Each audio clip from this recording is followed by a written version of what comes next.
Class 12-এর ইংরেজিতে 4খানা pros, 4খানা poem আর একটা নাটক, এইগুলো পড়ার পরে সবচেয়ে ভালো উপায় হচ্ছে মডেল কোশ্চেন পেপার ধরে ধরে প্র্যাকটিস করা। আমরা জানি 80 মার্কের রিটিন পরীক্ষা হয়। এখান থেকে স্কোরিং কোশ্চেনগুলো হচ্ছে এমসিকিউ, এসএকিউ এবং গ্রামার। রায় মার্টিনে প্রশ্নবিচিত্রা 2024 সালে যে বইটা বার করেছে সেখান থেকে আমরা মডেল কোশ্চেন পেপার ধরে ধরে প্র্যাকটিস করব, বিশেষ করে এমসিকিউ, এসএকিউ এবং গ্রামার। আজকের আলোচনার মডেল হচ্ছে মডেল কোশ্চেন পেপার 6। একের দাগে আমরা জানি 12খানা এমসিকিউ থাকে, সবকটা এমসিকিউর উত্তর আমাদের করতে হয়। তার মধ্যে প্রথমে প্রোজ থেকে 4খানা আছে, সেগুলো আমরা আলোচনা করে নেব।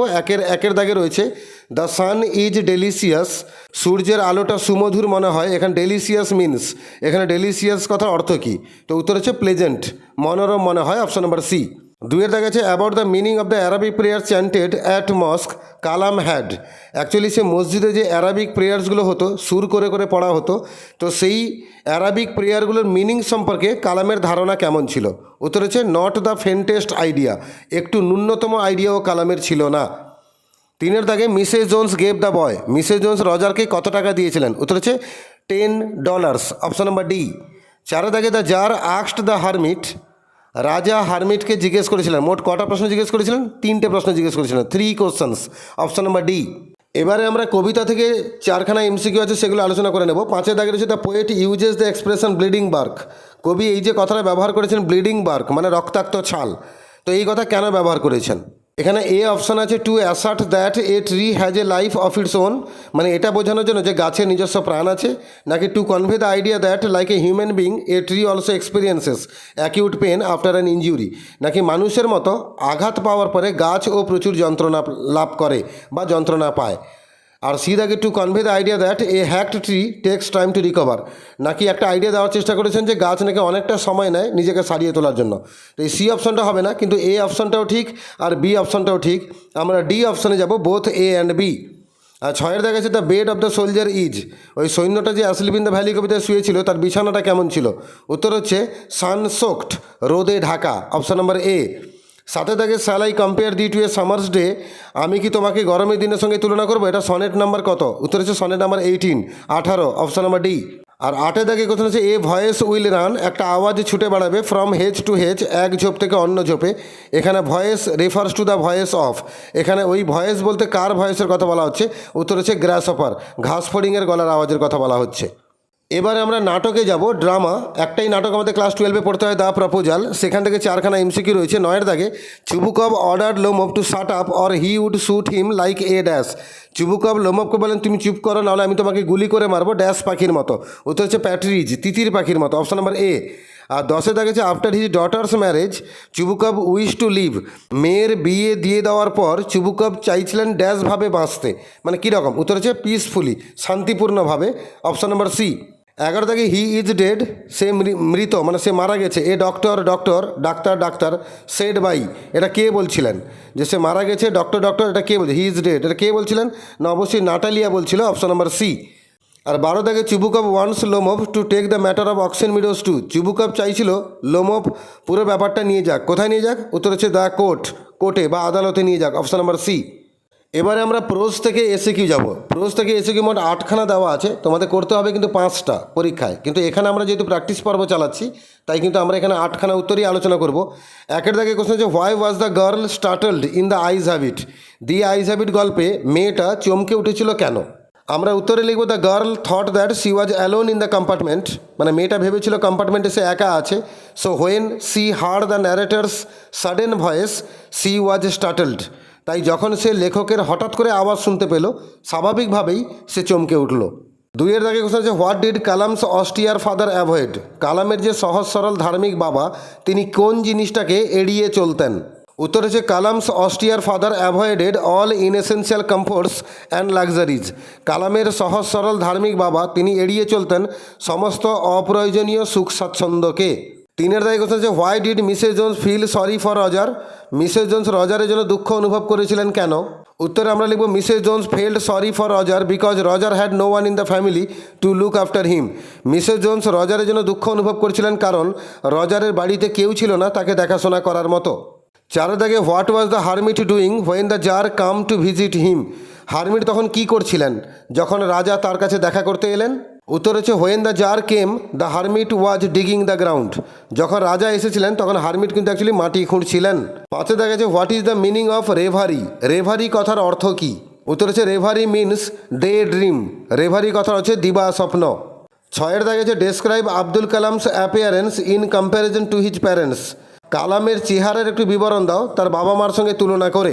উত্তরে আমরা লিখব Kalam's parents were tall and handsome but Kalam himself was a short boy with an undistinguished look. কালামের বাবা মা ছিলেন লম্বা এবং সুদর্শন, কিন্তু কালাম নিজে ছিলেন বেঁটে ছেলে, তার মধ্যে একটা অর্ডিনারি বা সাধারণ চেহারা ছিল। সাতের দাগে according to Mrs Jones how old was the boy. Mrs জোন্সের কথা অনুযায়ী রজারের বয়স কত? উত্তর হচ্ছে according to Mrs Jones Roger was 14 or 15 years old. Mrs জোন্সের কথা অনুযায়ী রজারের বয়স ছিল 14 কিংবা 15 বছর।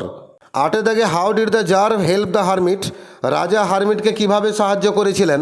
আমরা উত্তরে লিখব the tsar help the hermit by digging beds for him. রাজা হারমিটকে সাহায্য করেছিলেন তাঁর হয়ে কিছু তলা খুঁড়ে দিয়ে। এবারে আমরা পোয়েম থেকে 8খানা এসিকিউ দেওয়া আছে, সেই এসিকিউর উত্তরগুলো আলোচনা করে নেব। এখানেও তোমরা জানো যে তোমাদের 5খানা এসিকিউ পরীক্ষায় লিখতে হবে, কিন্তু আমরা যেহেতু প্র্যাকটিস পর্ব চালাচ্ছি আমরা কিন্তু সবকটা এসিকিউর উত্তর আলোচনা করব। 9এর দাগে what does the poet mean by he has never done with he delights. সে কখনো তার আনন্দটাকে শেষ করে না। এই যে লাইনটা ইনভার্টেড কমার মধ্যে দেওয়া আছে, এই কথার দ্বারা কবি কী বুঝিয়েছেন? উত্তরে আমরা লিখব it means that the grasshopper sings delightedly in summer and he never stops singing. এই কথাটা হচ্ছে যে গ্রাসহপার মানে ঘাস ফড়িং, সে আনন্দের সঙ্গে গান করে গরমকালে এবং সে কখনো গান বন্ধ করে না। 10এ থাকে যে what is suggested by the phrase eternal lines. এই যে অমর লাইন, এই কথার দ্বারা কি সাজেস্ট করা হয়েছে?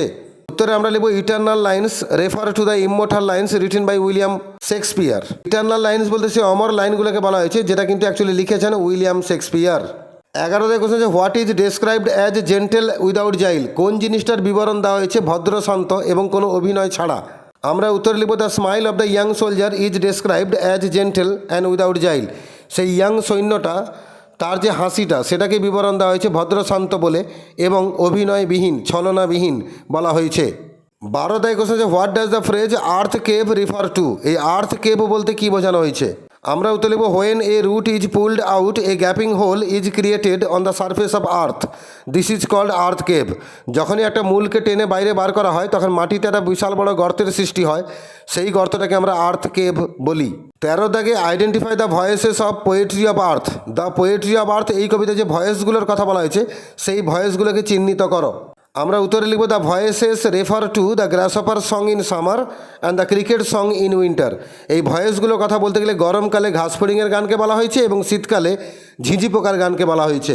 14 থেকে what is the duration of summer. গরমকালের সময়সীমাটা কত? আমরা লিখব the duration of summer is very short.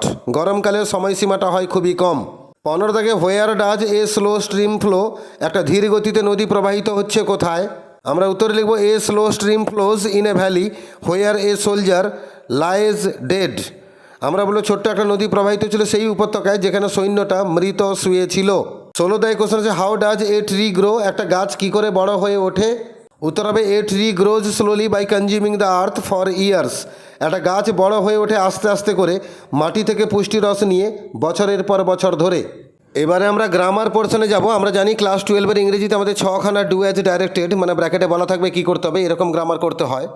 তো প্রথম প্রশ্ন আছে they seemed very anxious about her comfort. ওনাদেরকে দেখে খুব চিন্তিত মনে হচ্ছিল মেয়েটার আরাম স্বাচ্ছন্দ্যকে নিয়ে। And the women gave the girl detail instruction. এবং মহিলাটা ওই মেয়েটাকে দিচ্ছিলেন পুঙ্খানুপুঙ্খ নির্দেশ। এটাই কমপ্লেক্স করতে বলেছে। উত্তরে আমরা লিখব as they seemed very anxious about her comfort the women gave the girl detailed instruction. যেহেতু ওনাদেরকে খুব উদ্বিগ্ন মনে হচ্ছিল মেয়েটার আরাম স্বাচ্ছন্দ্যকে নিয়ে, তাই মানে কমা দিয়ে দেবো, মহিলাটা দিচ্ছিলেন মেয়েটাকে পুঙ্খানুপুঙ্খ নির্দেশ। 2 কোশ্চেন আছে this is the best time. এটাই সবচেয়ে ভালো সময়। এটা পজিটিভ ডিগ্রি করতে বলেছে বেস্ট এর, তো বেস্টের পজিটিভ ডিগ্রি হচ্ছে গুড। আমরা বাক্যে লিখব আমাদের অ্যান্সার হবে no other time is so good as this. অন্য কোনো সময় এই দিসের মতো এতটা ভালো নয়। 3 দাগে আছে he possessed a true generosity of spirit.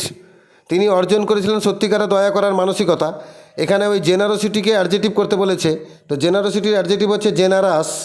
আমাদের অ্যান্সার হবে he possessed a truly generous spirit. 4 দাগে the strap broke with a single tug the boy gave it from behind. ওই হাতলটা ছিঁড়ে গেছিলো একটাই টানে, যেটা ছেলেটা দিয়েছিল পেছন থেকে। একে স্প্লিট করতে বলেছে, মানে দুটো স্বাধীন বাক্য বানাতে হবে আর দুটোকেই সিম্পল সেন্টেন্স হতে হবে। সেক্ষেত্রে উত্তর হবে the strap broke with a single tug, মানে হাতলটা ছিঁড়ে গেছিলো একটাই টানে, এটা প্রথম বাক্য হয়ে গেল। আর সেকেন্ড বাক্যে লিখবো the boy gave the tug from behind, ছেলেটা দিয়েছিল সেই টান পেছন থেকে।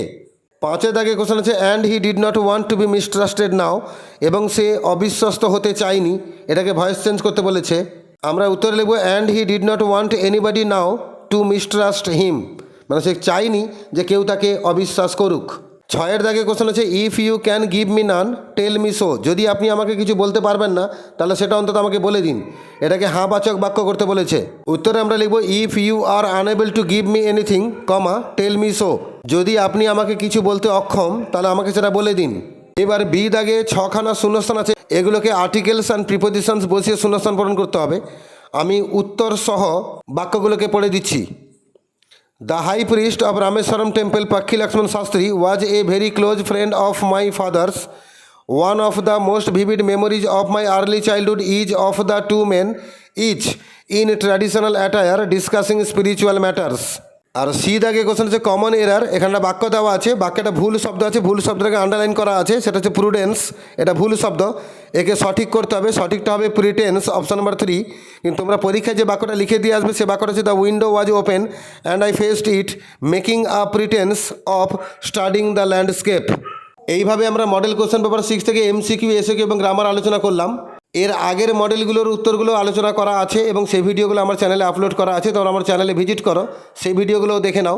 কেয়ারফুলি এই উত্তরগুলোকে মনে রাখার চেষ্টা করতে হবে, পরীক্ষায় সাধারণত এরকম প্রশ্নই হয় এবং তোমাদের কোনো সমস্যা হবে না পরীক্ষা হলে নাম্বার পেতে।